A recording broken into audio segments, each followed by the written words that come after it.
रात के 10 बजने को थे। मेंटल हॉस्पिटल की वो पुरानी जर्जर बनी इमारत किसी पुराने खंडहर से कम नहीं लग रही थी। इमारत के बाहर कुछ बड़े से पेड़ थे जिनके पत्ते गिरने के कारण टेढ़ी मेढ़ी शाखाएं ही बची थी। बाहर पेड़ों की शाखाओं पर उल्टे लटके चमगादड़ों का झुंड अपनी खौफनाक आवाजों से रात के सन्नाटे को और डरावना बना रहा था। पर एक शाखा पर पेड़ की कोहनी पर बैठा एक उल्लू बिल्कुल शांत था, जैसे उसे किसी की मौजूदगी का एहसास हो रहा था। उस उल्लू की नजरें उस इमारत की छत पर टिकी हुई थी। शायद उसे कुछ नजर आ रहा था, कुछ ऐसा जो आप और हम आम लोग नहीं देख सकते।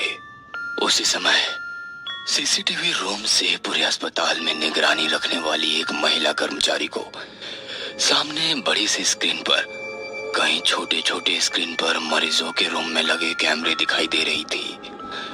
हर रूम के हालात अलग थे।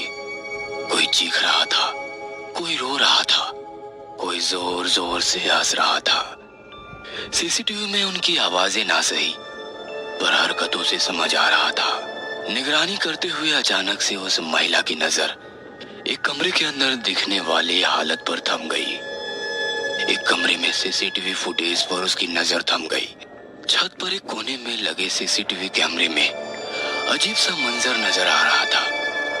बेड पर एक लड़का पट्टियों से बंधा हुआ था और तभी उसके बेड के दूसरे कोने में एक धुंधली सी काली परछाई उभरती नजर आने लगी। वो महिला गौर से उस परछाई को निहारने लगी कि तभी बेड के ऊपर लेटे उस लड़के के शरीर में हरकत होने लगी। जैसे उसे अपने कमरे में उस काली शक्ति की मौजूदगी का एहसास हुआ था।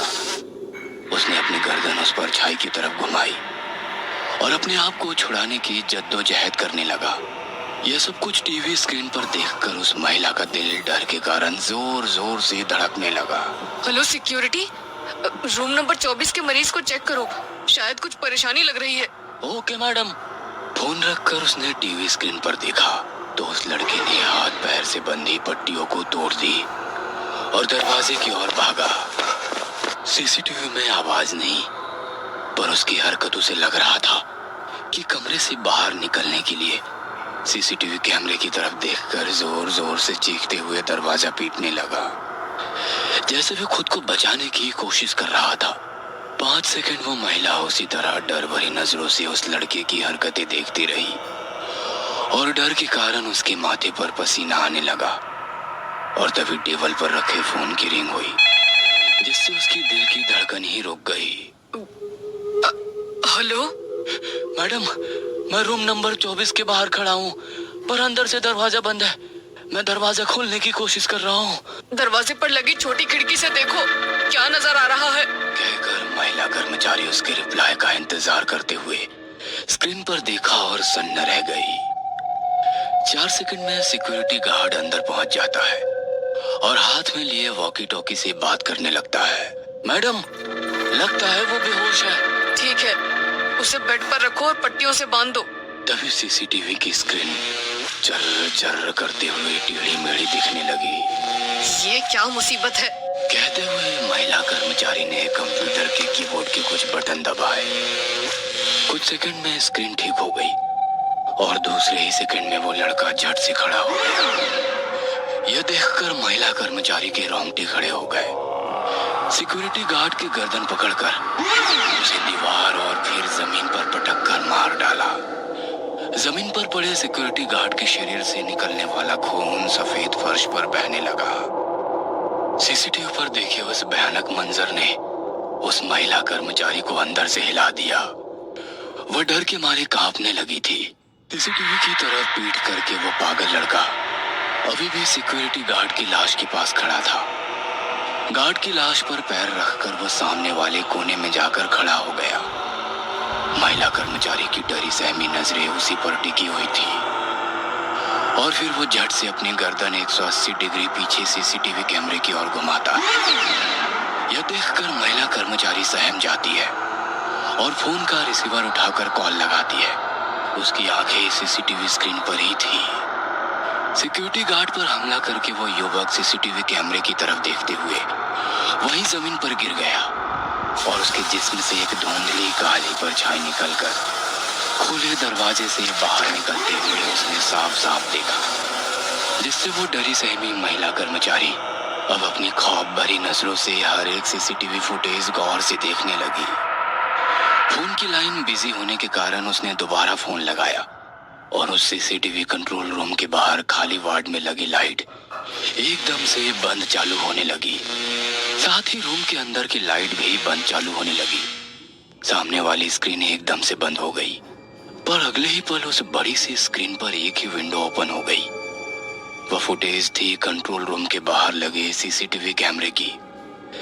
लाइट बंद चालू होने की वजह से फुटेज धुंधली से नजर आ रही थी। तभी वार्ड के दूसरे सिरे के कोने में कुछ अजीब हलचल होती दिखाई देने लगी। हेलो पुलिस स्टेशन, मैं कांस्टेबल माने। हेलो हेलो, मैं सरकारी मेंटल अस्पताल से बोल रही हूँ। फोन पर बोलते बोलते उस महिला कर्मचारी का ध्यान एकदम से सीसीटीवी फुटेज की ओर गया और वह सन्न रह गई, क्योंकि वार्ड में फैली धांधली रोशनी के बीच एक धुंधली परछाई धीरे धीरे आगे बढ़ती नजर आ रही थी। फोन की दूसरी तरफ से कांस्टेबल लगातार हेलो हेलो बोल रहा था, मगर वो महिला कर्मचारी इतनी डरी थी कि उसके मुंह से शब्द नहीं निकल रहे थे। अब वो काली परछाई उसी सीसीटीवी कंट्रोल रूम के बाहर कैमरे को देखते हुए दरवाजे के पास खड़ी हो गई। महिला कर्मचारी सीसीटीवी फुटेज देखते हुए दरवाजे की ओर देखने लगी। चारों ओर फैले गहरे सन्नाटे की वजह से उसके दिल की तेज धड़कनें उसे खुद को साफ साफ सुनाई दे रही थी। अगले ही पल जोर से दरवाजा खुला और उस महिला कर्मचारी की दर्दनाक चीख से अस्पताल की कंट्रोल रूम गूंज उठी। अगले दिन आसमान बरसाती बादलों से घिरा हुआ था।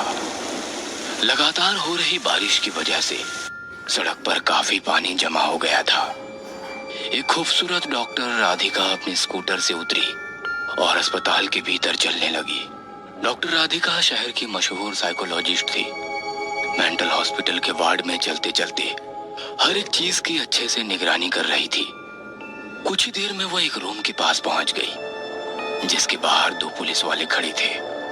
उसने अपना आईडी कार्ड दिखाया और रूम के अंदर चली गई, जहां 2 कर्मचारी तस्वीरें खींचकर जांच कर रहे थे। नीचे सफेद फर्श पर खून ही खून फैला हुआ था, जो अब सूख चुका था। डॉक्टर राधिका ने दरवाजे के बाहर खड़े हवलदार से पूछा, खूनी भाग गया या उसे पकड़ लिया?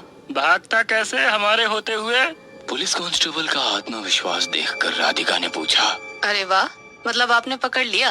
तभी रूम के अंदर जांच करने वाले एक कर्मचारी ने बताया, कत्ल करने के बाद खूनी बेहोश हो चुका था, इसलिए पकड़ा गया, वरना इतनी खौफनाक हत्या देखने के बाद किसी की हिम्मत नहीं थी उसके नजदीक भी जाने की। उसकी बात सुनकर राधिका ने पूछा, अब वो खूनी कहाँ है? मेंटल हॉस्पिटल के कमरे में, वो भी पुलिस की निगरानी में। और वो महिला कर्मचारी जो सीसीटीवी से निगरानी करती थी? वो तो मर चुकी है। मर चुकी है? पर कैसे? शायद हार्ट अटैक। शायद?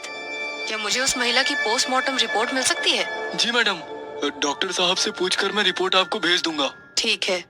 कहकर राधिका मेंटल हॉस्पिटल के उस कमरे की तरफ चलने लगी, जहां दीपक को रखा गया था। मेंटल हॉस्पिटल काफी डरावना लग रहा था। खाली वार्ड के दोनों तरफ मरीजों के कमरे, जिससे मरीजों के रोने, चीखने और हंसने की आवाजें आ रही थी। सामने से आने वाले कर्मचारी से पूछा, दीपक जिसने कल सिक्योरिटी गार्ड को मारा था? वो सामने वाले कमरे में मैडम। कहकर वो कर्मचारी आगे निकल गया। कुछ ही देर में वो एक कमरे के पास पहुंची। वो कमरा वार्ड के एक कोने में था। एकदम सुनसान, डरावना सा वो कमरा कुछ अजीब सा लग रहा था। बाहर एक पुलिस वाला खड़ा फोन पर बात कर रहा था। नजदीक जाते हुए राधिका ने दरवाजे पर लगी छोटी सी खिड़की से उसे अंदर झांक कर देखा, तो दीपक चुपचाप बेड पर बैठा था। कुछ डरा सहमा लग रहा था। इसकी पूरी जांच करनी पड़ेगी। उसका मेंटल चेकअप शुरू हो गया, पर वो हर सवाल का जवाब किसी नॉर्मल इंसान की तरह दे रहा था। तभी राधिका के परेशान चेहरे की ओर देखकर दीपक ने कहा, मुझे पता है आप असल में क्या पूछने आई हैं, या फिर किस चीज की जांच करने आई हैं। जांच? किस चीज की जांच? मौतों की जांच, और हर मौत में मेरी इन्वॉल्वमेंट। तो खून हो रहे हैं और उनका शक तुम पर है, इसकी जानकारी है तुम्हें? हाँ, सब जानते हैं कि गार्ड की मौत कैसे हुई, पर ये कोई नहीं जानता कि महिला कर्मचारी की मौत कैसे हुई। हार्ट अटैक से। वो पोस्टमार्टम रिपोर्ट में आएगा, पर उसने कुछ ऐसा देखा कि उसका दिल बर्दाश्त नहीं कर सका। ऐसा क्या देखा था उस महिला कर्मचारी ने? अपनी डरावनी मौत, मौत जो उसके आसपास कहीं थी, जिसे वो महसूस कर सकती थी पर ना देख सकती थी, ना उस मौत से बच सकती थी। तुम्हें उस मौत से डर नहीं लगता? हाँ लगता है, पर वो मुझे अब नहीं मारने वाली। वो इंतजार कर रही है। इंतजार। इंतजार? किस चीज का इंतजार? दीपक खामोश रहा। उसकी खामोशी देख राधिका ने पूछा, अब वो कहाँ है? एक गहरा सन्नाटा। राधिका का सवाल सुनते ही दीपक कुछ सेकंड राधिका की आंखों में आंखें डालकर देखता रहा और फिर राधिका के पीछे देखा। एक अजीब सी मुस्कुराहट दीपक के चेहरे पर छा गई और वैसे ही अजीब सी नजर से उसने दोबारा राधिका की ओर देखा। अगर जिंदा रहना चाहती हो तो दोबारा मुझसे मिलने मत आना। उसे तुम पसंद आ रही हो। किसे? खुलकर बताओ, डरो मत। राधिका की यह बात सुनकर दीपक गुस्से से आग बबूला हो गया। उसने जोर से सामने वाले टेबल पर हाथ मारा और चीखते हुए बोला, मैं नहीं डरता, पर तुम्हें डरने की जरूरत है, क्योंकि अगला शिकार तुम हो। दीपक की वो डरावनी हरकत देखकर पास खड़ा एक पुलिस वाला दौड़ता हुआ आगे आया और दीपक को जमीन पर गिरा दिया। मैडम, आप यहाँ से निकलिए, ये काफी खूंखार है। दीपक की हरकत देखकर राधिका सहम गई। दीपक गुस्से में उसकी तरफ देखता रह गया। रात के करीब 11 बजने को थे। राधिका बेड पर लेटी जरूर थी, पर उसके दिमाग से वो बात निकल ही नहीं रही थी। अपनी आंखें बंद करके वो गहरी सोच में डूबी थी। अगला शिकार मैं हूँ? इसका क्या मतलब है? लगता है इसके दिमाग पर काफी गहरा असर हुआ है। कल उसे शॉक ट्रीटमेंट देना होगा। वह सोच ही रही थी कि तभी उसके मोबाइल की रिंग हुई। मेंटल हॉस्पिटल से फोन, वो भी इतनी रात को? उसने फोन रिसीव किया। हेलो? दूसरी तरफ से कोई बात नहीं कर रहा था। आवाज आ रही थी तो सिर्फ चलती हुई सांसों की, जैसे कोई चुपचाप राधिका की आवाज सुन रहा था। हेलो, कौन है? पर दूसरी तरफ जो भी था वो बिना कुछ बोले चुपचाप खड़ा था। हेलो, आप कुछ बोलेंगे या मैं फोन कट कर दूं? परेशान होकर वो फोन कट कर रही थी कि तभी दूसरी तरफ से एक आवाज आई, अपना ख्याल रखना, वो निकल चुका है। इतना कहकर उसने